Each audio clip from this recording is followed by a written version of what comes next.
Welcome back into the Sean podcast. I myself am Sean Usher. This guy over here is Sean Cummings.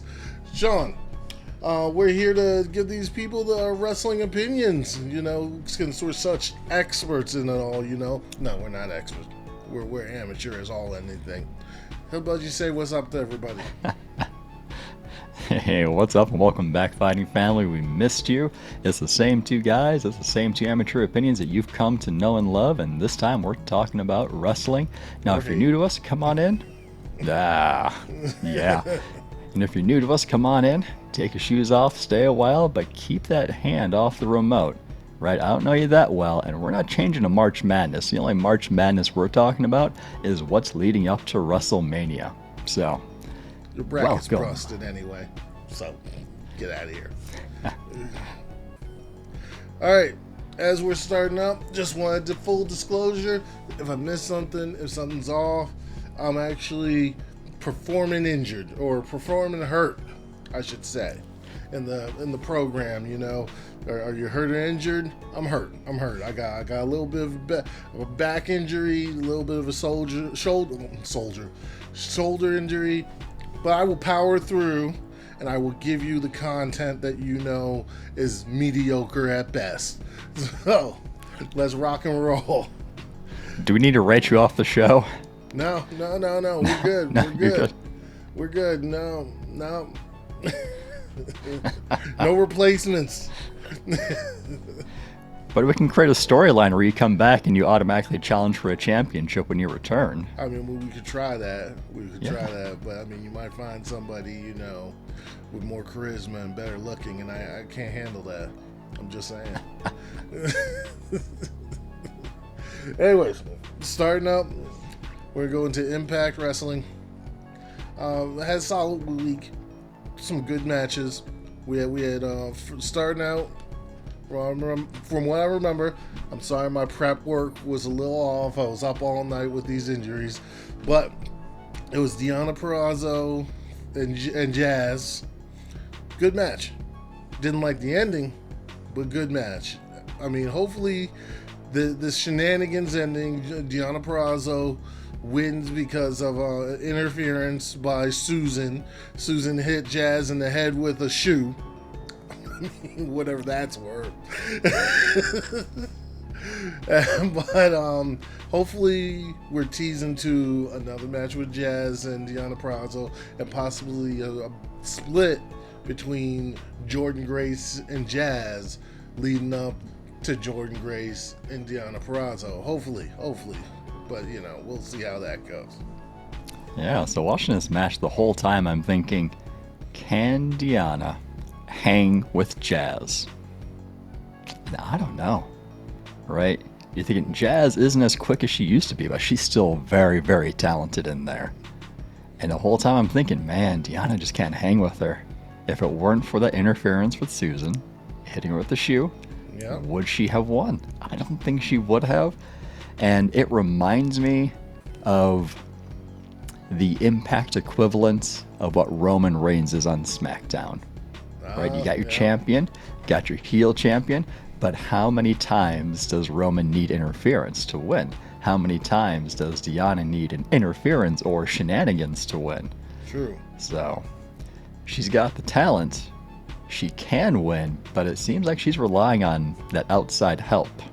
So I want to see a match where nobody comes to ringside. No Jordynne Grace, no Susan, no whoever the third person is that helps Deonna that I can't remember right now.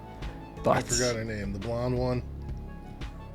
Yeah, the other one. We'll call her the other one for now until we remember her name. But yeah, maybe we see a championship match in the future with those two one-on-one, and if that's the case... I think it's Kimberly, but I mean... There we go. But if we see one-on-one, Deonna, Jazz, no interference, no outside help, I think Jazz is going to win. And let's remember when she fought Jordynne Grace, one half of Fire and Flavor was in there. So I think it was Tasha, whichever one accused Sasha Banks of stealing her look. I always find that funny when you find somebody who's more established than you, and you blame and you try to say they stole from you. It makes me laugh. Speaking of fire and flavor, though, they were also on. I know this is more build up and whatnot because Havoc and Nivea were talking about going after the tag titles. Fire and Flavor showed up and said, "We'll fight you, but you ain't getting no tag title shot. You guys don't deserve it. We'd already beat your butts a couple of times." Now, that's not the important part here. The important part here, and I'm sorry, I forgot the name of the wrestler, but the wrestler with the social media profile. Tennille. Isn't it She Tennille? comes in and she talks about teaming with one of them, and Havoc thinks it's her, and they're like, oh, this is awkward. We were talking to Nivea, and Nivea actually seemed a little into it. So, you never know, because they've been teasing this breakup for a little while, from my understanding. Ooh, that'd be interesting to see. I don't know how long that Nevaeh and Tennille would last, but It'd be kind of fun though. it would be. I mean, it would really enhance Nevaeh's social media presence, right? Oh, yes, it would. Yes, it would. Then, all right, so we got the Good Brothers also in the back making excuses for why they dropped the titles to Finjuice. Oh, we're going here, we're going there, we were drunk. If you were drunk at work, that's on you, dog. I'm sorry. That's on you. But then Eddie Edwards comes back, and Eddie Edwards is like, what you doing back here? Aren't you guys special? You guys aren't allowed back here no more. We don't want you back here no more. And then as like the Good Brothers about to leave, whatever the girl's name is from Decay, who scares the crap out of me, she starts laughing. And now we get the tease of Decay versus the Good Brothers, and I like that. That'll be interesting. Yeah, I think that was Rosemary. As you can tell, we're very caught up with Impact and all the storylines and all the characters here. It looked like your guy was going to try our to best. impale Gallows, though. Knowing how he's been looking recently, though, he'd get buried in a match. True. But, True. In this whole show, like, you saw the Good Brothers just taking a lot of L's, right? They're getting crap from Eddie Edwards, and then Decay starts poking fun at him, and Decay's like that outsider group that Right. wouldn't even be allowed in that part. And here they are just making fun of the Good Brothers too. And then the Good Brothers later on went to find Kenny and Don, and They they couldn't didn't get him. answer. Yeah. Were I they mean, in if the they would room? looked Were around, they not? would have saw, oh crap, Yeah. they're in the ring. Yeah. Yeah, but it just showed a lot of losses being taken by the Good Brothers tonight. Speaking of Kenny and Don, is Kenny Omega, like, is he fully lost his mind now? Is he is he literally gone crazy? It's very possible. It's very possible. I mean, this character that they've created is an outright lunatic.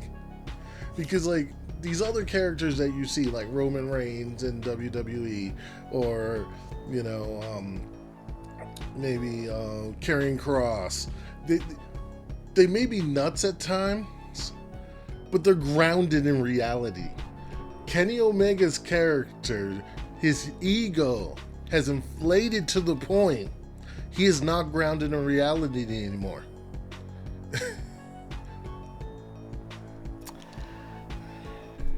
Yeah, I mean that just makes them a great combination together. Don and Kenny, Yeah, great yeah. combo. They. What? Go ahead. No, I was just gonna say that they're coming out and man, they were calling Rich Swann a footnote in history.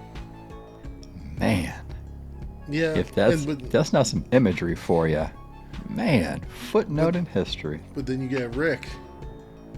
Rick made you believe. Am I wrong? He made you Nope. believe. Like, Rick made you believe that, like, Rick's gonna lose, but he made you believe he might win. He's got shot. That dude I mean, he can cut a promo. He can. That's actually a great thing to see. He's the Daniel Bryan of Impact. Yeah. Yeah, I mean, for all these purposes, he's the underdog. He is the big underdog going against Kenny and Don, because you might see some good brothers in there too. And he was already the underdog in the last pay-per-view. Going against Moose? Yeah. I mean, yeah, and then Don Callis reminds us that no one is kicked out of the one-winged angel. And each week, it makes me believe more and more that Rich Swann is going to be the one who kicks out of it. It sounds like it's possible. Now, moving a little quickly here. I love this casino. I know some people don't, but I love the casino. I think it's hilarious. I think it's a great place. Like, it's just a great excuse to create matches. It's really cool to have a place. Instead of, like, just having them wandering around in the back, and it's just like, I don't like you. I don't like you either. Let's fight. No. Wait. You don't see Matt Riddle zooming around on a scooter backstage? What? You get what I'm saying. Like, come on. No, the casino aspect where they're coming in and they realize, like, it's almost like a casual thing, and they realize, wait. What are you talking about? No. We need a match. And then there's someone, I got some money on this match. Like, like, it's at least like a breakup and an excuse to make it happen, because it's a place that people would actually gather. Yeah. I mean, people of different groups, different factions who you would normally not see interact together. Yes. Like, there's this place, the casino, and I got to admit, when that video package first came on, I legit thought that was a commercial, and I wasn't paying attention at first, okay? I really thought it was. Until you got Johnny Bravo up there. Like, I got shot at my wedding. All right, onwards to the main event. No, before the main event, we also had some weird shenanigans. They're not really shenanigans. It's just weird series of events. So Trey Miguel is all of a sudden a lot more aggressive. And then he goes against one half of Triple XL. AC Romero. And here's the thing that Impact does that I like. A smaller guy can go against a bigger guy and win, and not just look like a fool. I think WWE gets too caught up in the aspect, this guy's bigger, so they should just dominate. This is wrestling. There's technique involved. They don't have to just be dominated. We had 2 of these matches that happened like this. I don't really want to talk about the other one because I don't like that guy. So I'm focused on this one. And that how that whole gimmick came around was stupid anyway. Anyways, with this one, Trey Miguel gets the win. He gets the win, but then Triple XL doesn't like it, so they start beating him up. And who comes to his rescue? Sami Callihan? Sami Callihan? The guy who just backpack slammed him the week prior? What's going on? What are they teasing here, Sean? Ooh, that's a great question. You can see it go a couple different ways. Maybe Sami Callihan wants to get his hands back on Trey Miguel. Maybe they're going to fight a little bit more. Maybe they form a little bit of an alliance, a little bit of a team. Maybe together they go against Triple XL at Rebellion. But you think Sami maybe had the match last week, or been building all this up to unlock the mean streak in Trey Miguel? That'd be nice to see. He looked really good out there going against AC Romero, and you're absolutely right.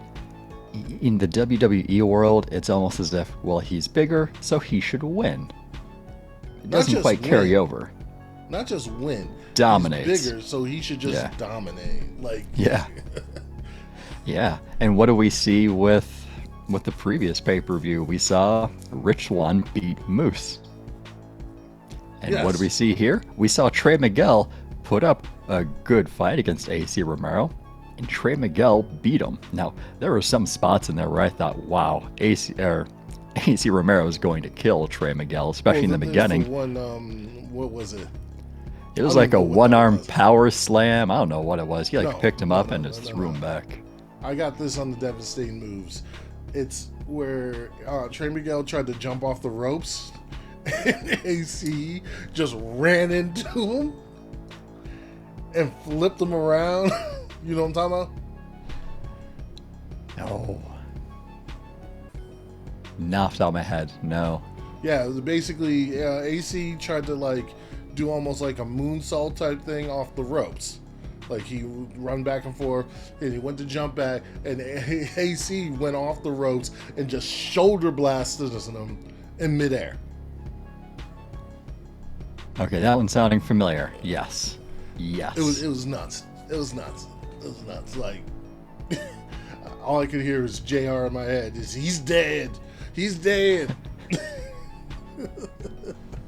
All right, moving on to the main event. Eddie Edwards and Anderson from Good Brothers. Good match. Good match. Technically, Eddie Edwards was going against two guys. Not very fair. But hey, Eddie Edwards showed why he is who he is.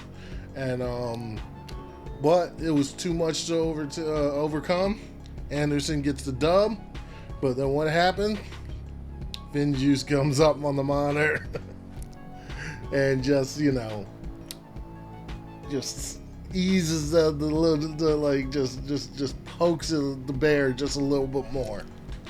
Yeah, mocking them, taunting them. They're in Japan, and they've got the titles. Yep. I mean, that was a really good match between Anderson and Edwards. Making fun That was of really him 'cause they entertaining. couldn't find his buddy. Yeah. Yeah, so I'm really looking forward to Rebellion when those two teams go against each other again for the tag titles. That's going to be really fun to watch. So Impact doing some really good stuff. Y'all need to figure out your crowd situation. It is distracting. Just saying. It's not as distracting for me anymore. I'm like, you know what? I just think maybe there's people behind the camera. That's They it. need to figure it out. They do. All right, moving on to a group that has figured out their crowd situation, AEW. And Yes. they're just doing good shows. They had a little low for a minute there, but they're back up doing really good shows. They are. And one of the things I like about AEW, I mean, it was a good show this week, but what do? They were promoting their matches for next week. You know, and that's something that you don't see in the WWE world very often, at least Raw and SmackDown. Because for Raw and SmackDown, it's like, oh, I see you backstage. Let's go fight in 2 seconds.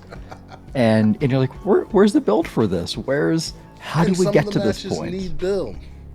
Yes, but what AEW does well is they're promoting ahead. Like, they gave us the tease that Christian's going to have his first match next week against Kazarian. And that was nice. That's an organic story. You see the two talking, and he's like, you haven't fought yet. Well, I'm going to have my first match next week. Do you want to be it? There you go. I mean, that's how simple it can be. And You know, the match happened the same way WWE matches happen, but just didn't happen the same night. That's the thing. WWE, it's same night. It's like, oh, I bumped into you in the back. Want to fight? Okay, we're gonna fight in about 15 minutes. You know, like, was this already on the card? If this was WWE, it would be, and coming up next. That's what it would be. Like, and I mean, this is the thing. They treat it like it's like a true card. We had this card set. Now we're gonna have this card set for next week, or for the pay-per-view. Like it's long-term booking. It makes sense. Yeah. But I like it. I like it. I mean, they did the same thing with the Arcade Anarchy. They did the same thing with Sheeta and Ty Conti going against Bunny and Nyla. Omega and the Good Brothers going against Lucha and Laredo Kid. Cody versus QT. Like, they set up a lot for next week. And it was really good to see because you're thinking, okay, well, now I have something to look forward next week instead of, well, let's get to Raw or SmackDown and then find out what's going to happen. Like, I know what's going to be there. true. Now, Yeah. speaking of the matches, let's get the throwaway match out first. My guy, Hangman Adam Page, versus Cesar Bonini. Bononi. Anyways, it was supposed to make it look like it was a challenge for Hangman because the other guy is massive, and of course, in the WWE world, it would have been a challenge, but Hangman made kind of short work of him, and hit the buckshot lariat. And got that 1-2-3, extending his victory streak.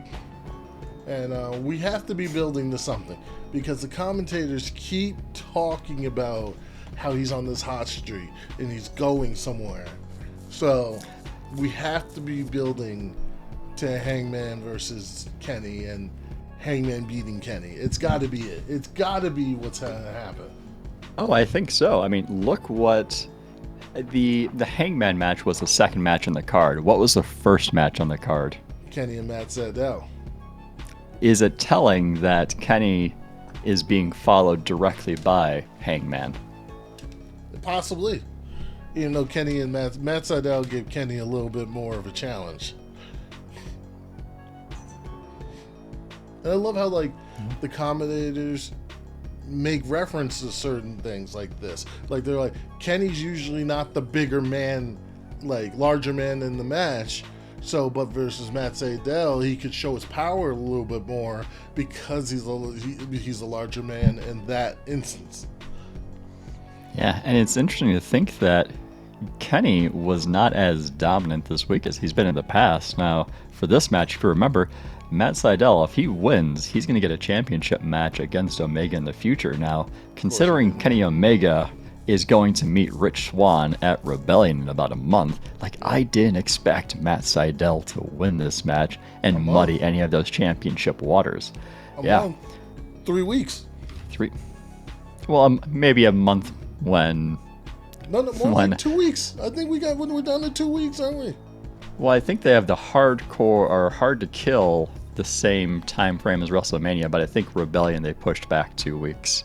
I have to double check that, or push back to like the 20. We'll check that. Anyway, yeah. Anyways, they didn't want to muddy the waters and have Matt Sydal win. I totally get it, but how many times during that match did you think, "Oh my goodness, Matt Sydal might be able to pull this off"? Because Kenny Omega's on the mat, and the ref's hands coming down, and just at like 2.9, it stops.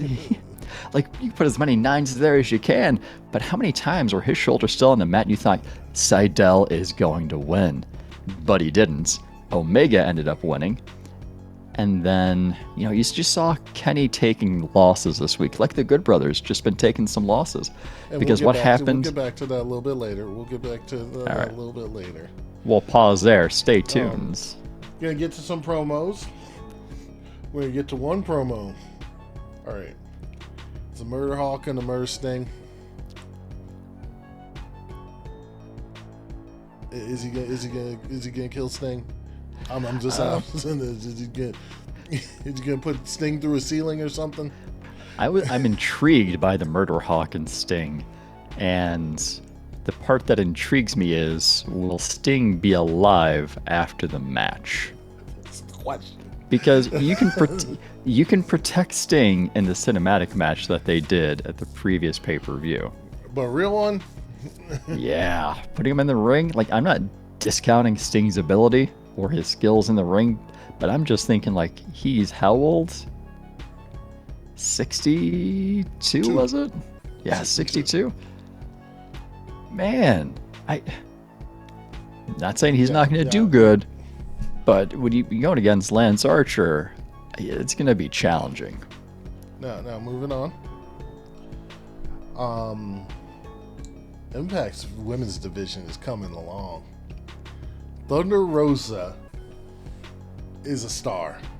I'm sorry, she is. She's very good in the ring. She cut a great promo. But Britt Baker, even taking the L, that's a monster in the making right there. The line she said, you know what line I'm talking about, right? Sure do.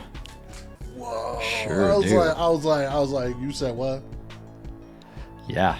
I mean, there were some good things I liked from the Britt Baker promo, and some things I didn't like. But what I really did like was Britt Baker is doing really well playing this heel angle, this heel character. I mean, I love the shot that she took at Tony Khan, saying, "You're out here looking for every legend that has ever been when you have the biggest one right here standing under your nose."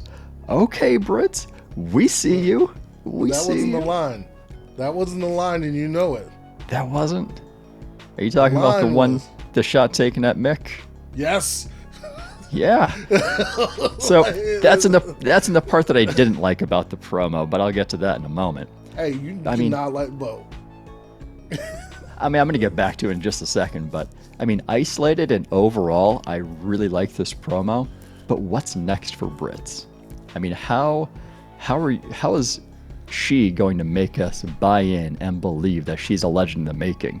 Now, AEW's women's division is good, but they're also getting women from different promotions to jump in. So I think Thunder Rosa went back to NWA this past week. I mean, if they're not going to follow up with this storyline and really build Britt Baker up, I think it's a missed opportunity. Storyline's done. I think the Thunder Rosa one's done. But I think even taking that loss, Thunder Rosa can still build herself up with some dubs coming up to be probably the next champion. She should be. Absolutely, she should be. I mean, the talent's there, but it's all up to AEW.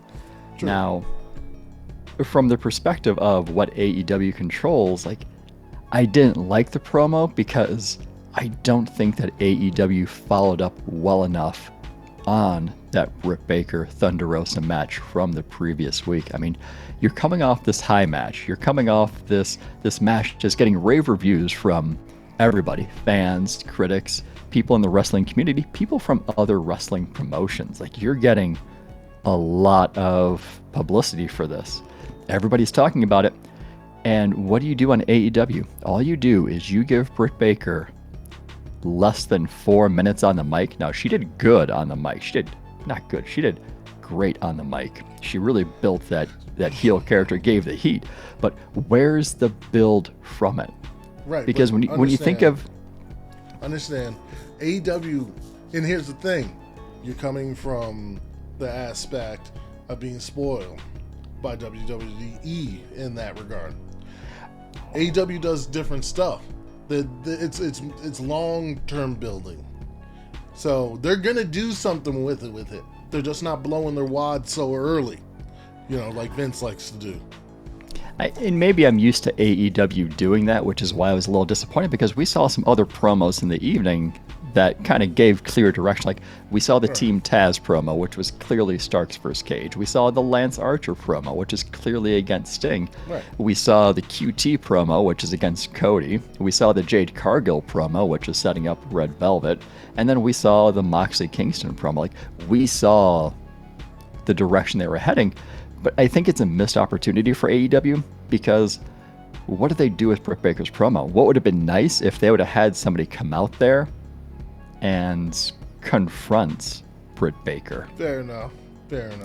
I think that's a missed opportunity. Where was that? Just give us just a glimpse into a storyline. Give another person a rub. Maybe you have Sheeta come out. Maybe you have any other woman from the back come out in front. I think... No. I'm just saying, could it have been anybody? Here's the thing. I think the person that's going to put Britt Baker over to face Sheeta fought that night. So Ty Conti got a really big win against Nyla Rose. And I'm just going to say that DD Ty looks really devastating. But I can see a match between Britt Baker and Ty Conti, and Britt Baker winning, making Britt Baker the number one contender. Because right now Ty Conti's the number one contender for the title. Yeah, she is. She is. And before we get away from Britt Baker real quick, we got to follow back up with the Mick Foley part. Now, this is something that I didn't quite like about the promo myself as a wrestling fan, but I can see how you could like it because of what she was trying to do. She's in that heel character. So, playing this heel character, she takes a shot at Mick Foley by saying, "Thank you for the thumbs up," sarcastically, "but it took you 20 years to become a hardcore legend, and it only took me one night." And I'm thinking, whoa, slow your roll there, Britt. That's why it's great. I know. But part of me like, whoa, slow your roll. You don't become a legend after one match. But again, it's her character. It's what they did with her character. You know that gave Mick a smile. You know it did. She probably called him and said, "I'm going to do this. How you feel about this?" I think when the clip was played, I believe Mick responded through social media saying, "That one kind of stung," and he had like some sad faces with a tear. I think that was his response. But yeah, like she's playing this character so well. I need to see it progress. I need to see it gain momentum. Like, don't lose this. You got the hottest woman in wrestling right now, probably Britt Baker. Yep. Keep that momentum going. And a match with her and Sheeta? Because Sheeta, I've come around. Sheeta's pretty dope. Yeah, she came out tonight with the kendo stick, right? Yep. To help Ty Conti. So you can't really promote a match between those two. Yeah, not when one of them's coming to the other's aid. I mean, this isn't WWE. We don't put the WrestleMania opponents on the same tag team. Anyways, onward bound. That Ty Conti, Nyla Rose match, I thought was a very good match. I only have one problem with it. That move by Nyla Rose coming off the top rope should be more devastating than they're making it. I see people kick out of it all the time, and no way. That should be a finisher or something. It's just not getting the impact that it really should get. So, then who came out also beating up Ty Conti? That was the Bunny. Yes. So now we have another heel in the mix. Yeah, Conti celebrates her win. She gets attacked by Nyla Rose. Sheeta comes out to make the save. Sheeta was whacking her with the kendo stick. And then Bunny comes out, and then Bunny starts hitting Sheeta with the kendo stick, and yeah. And then we have Matt Hardy come out too. Yeah. With his, what is it, the HFO, the Hardy Family Office, whatever he's calling it. I like the Hardy Empire a little bit more. I'm not sure Hardy Family Office, but that's neither here nor there. Now, question: is Matt really? Would you say Matt's a better talent than Jeff? According to the one fan in the audience, who when Matt was up there, I believe someone in the audience was saying, "Your brother is better," and I really thought that was funny. Do I think he's a better talent? Oh. I think he was pushed more in WWE. It's just I was always a fan of Jeff. It's just Jeff seems to be put on the back burner everywhere he's been, except for Impact. And Matt's been allowed to shine everywhere he's been. Yeah, and it may be that Matt had a better mic presence, had a better character depth to his character, so it was easier to push that. Whereas, I mean, Hardy does a great job in the ring Hardy has to, or Matt and Jeff, ugh, all these Hardys.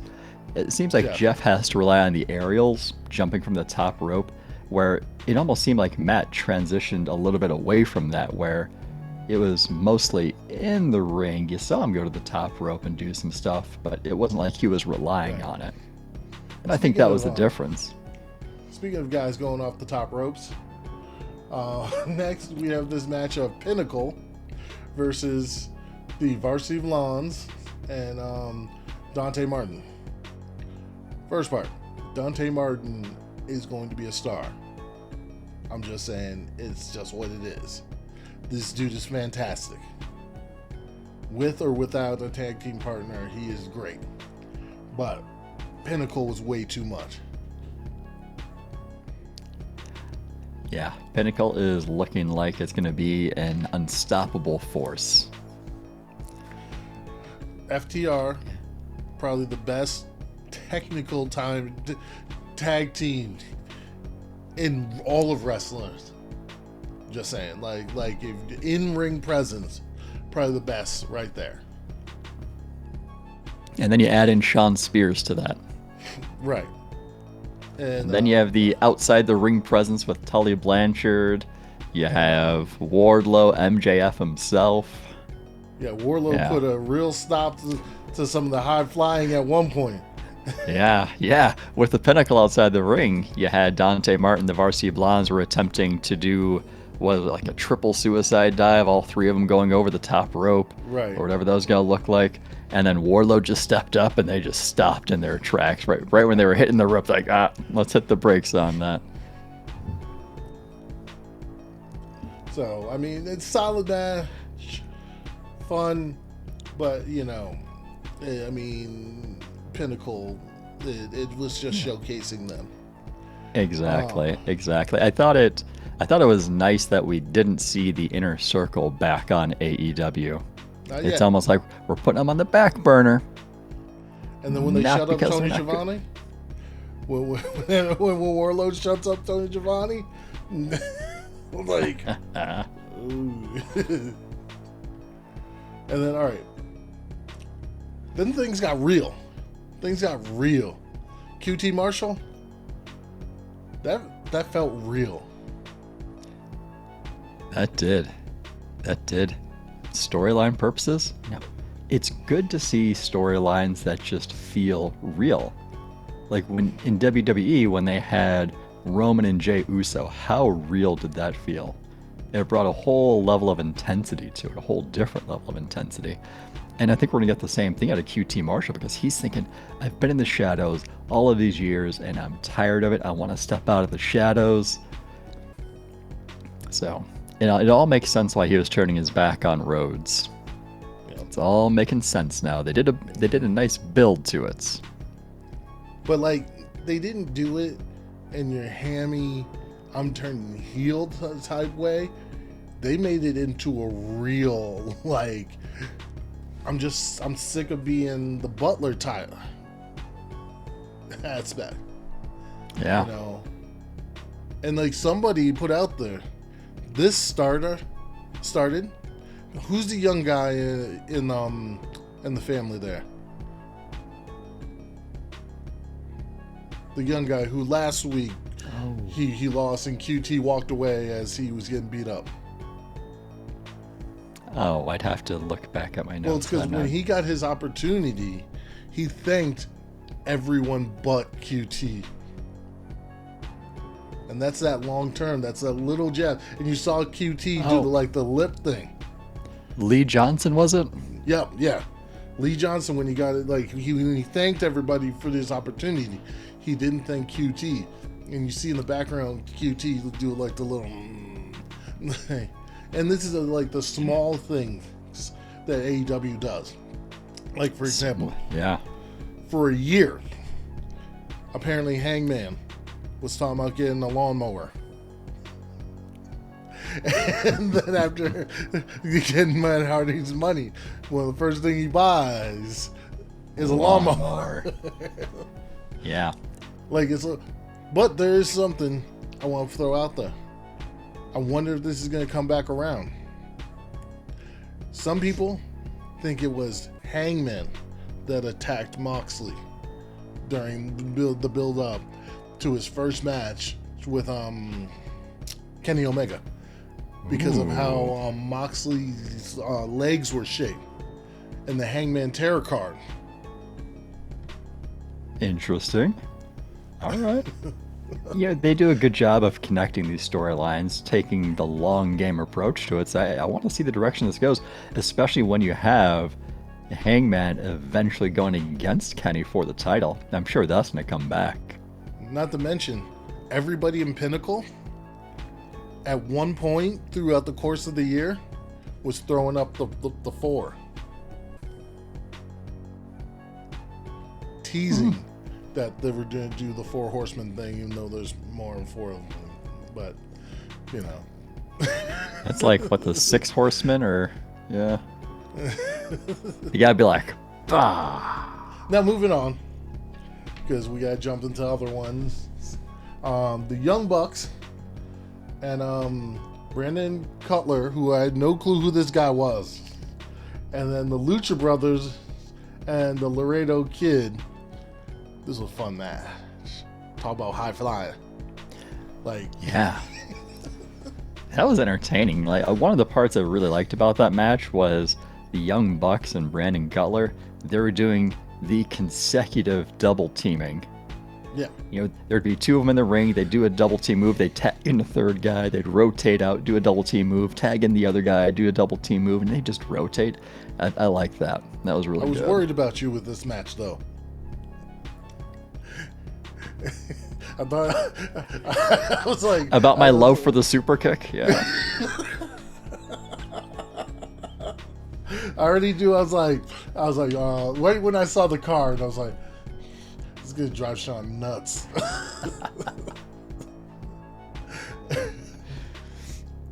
I was pleased to see they didn't overuse the super kick.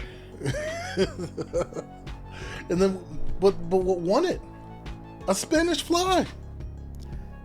How fun was that to see? Yeah, well, I mean, look at the Spanish fly. How is this not a finisher? If the shooting star press is a finisher, how is the Spanish fly? If the frog splash is a finisher, how is the Spanish fly not? Spanish fly is more devastating than both of those, and you know it. Quite a bit more dangerous. So that's probably why they don't land as much. Like, I'm surprised we see the Panama Sunrise so much on NXT with Adam Cole doing it, just because of what that move takes to pull off and not injure somebody, you know, cause Seriously. actual real life injury. The same thing like with Impact and Sami Callihan's package pile driver. Like, these are moves that can be dangerous. No, the move that I'm surprised is not outlawed in like almost all of them is the buckle bomb. Yeah. You're literally throwing somebody into the turnbuckle, like by their head. Like, yeah, Seth Rollins is big on doing the buckle bombs. Yeah. All right, moving on to NXT. Any other thoughts on AEW? AEW. Oh, are you excited to see Cody Rhodes' new reality TV show? I am so happy to see it because it means Cody Rhodes is going to be on AEW far less. Well, I mean, he was going to be taking a leave, wasn't he, anyways, with Brandy? Good. Take more one. Stay off the screen. Stay off the AEW screen is what you're saying. Yes, please. All or right. at least, no. Actually, I have no problem with him being on the show. Just don't do matches. There you go. There you go. I forgot. We forgot. The TNT Championship match? Yes, and we forgot another thing. Moxley and Kingston. Oh, yeah. How did you almost forget that? It must be the injury. Sooner. This should have happened sooner. How are they this good together? How are they this good together? These guys must really like they must have really been friends. Yeah, good chemistry together. You figure whenever they're on the screen, whatever they're doing, they've Especially got being two good different chemistry. people. Like it's not like Sheamus and Drew McIntyre, where like they're basically the same guy. Let's be honest.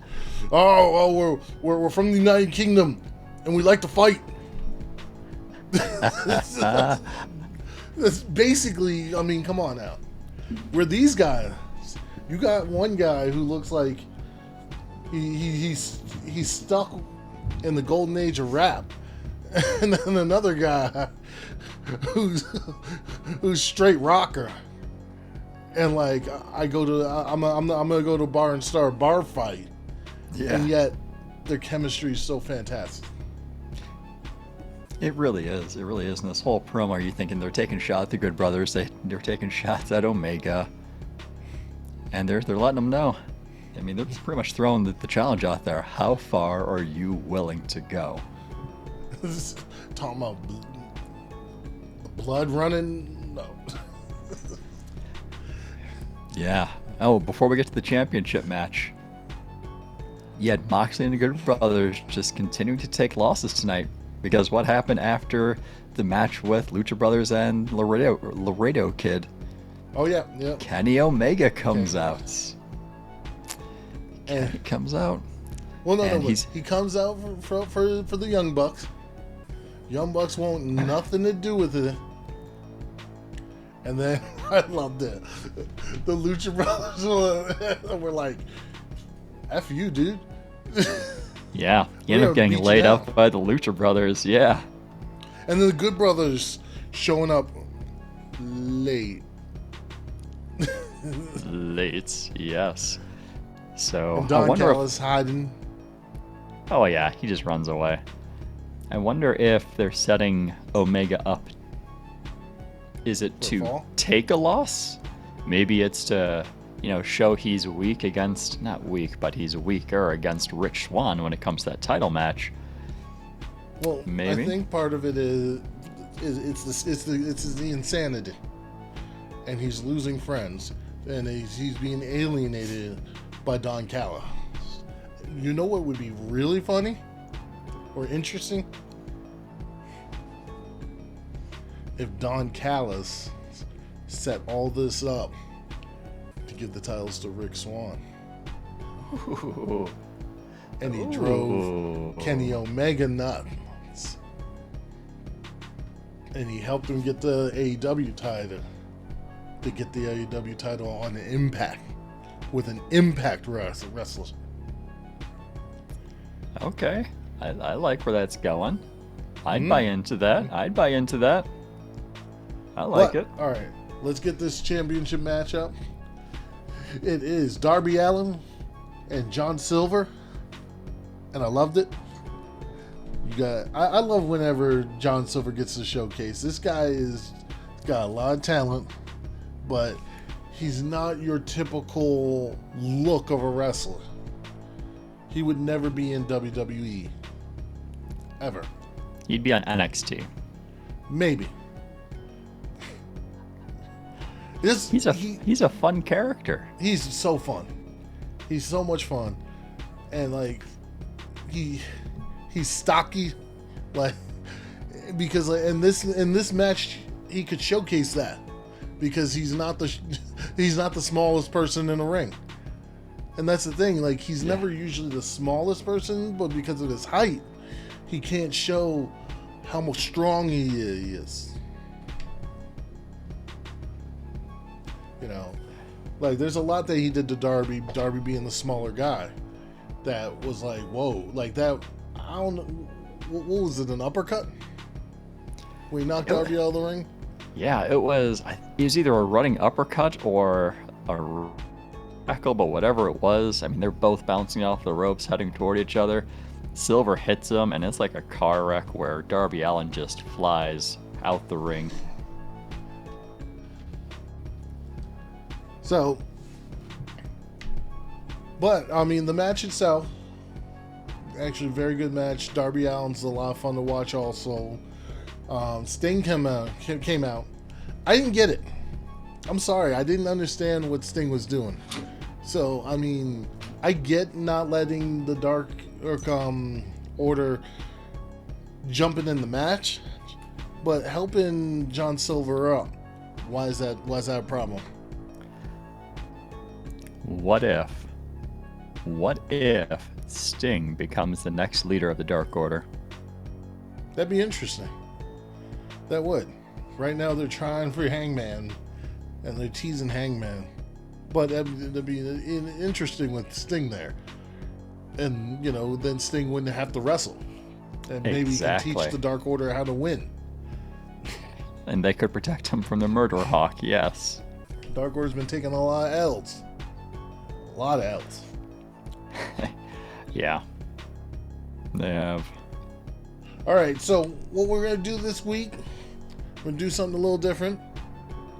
We're going to do the episode in segments because we're already pushing an hour right now. So this is part 1. We're going to give you our words of wisdom at the end of part 2. But we're going to conclude part 1 right now. And then we're going to start part 2, get into all the WWE stuff and everything. So, this is the conclusion of part 2, unless Sean's got anything more to say about Impact or AEW. Or part 1. Let's see.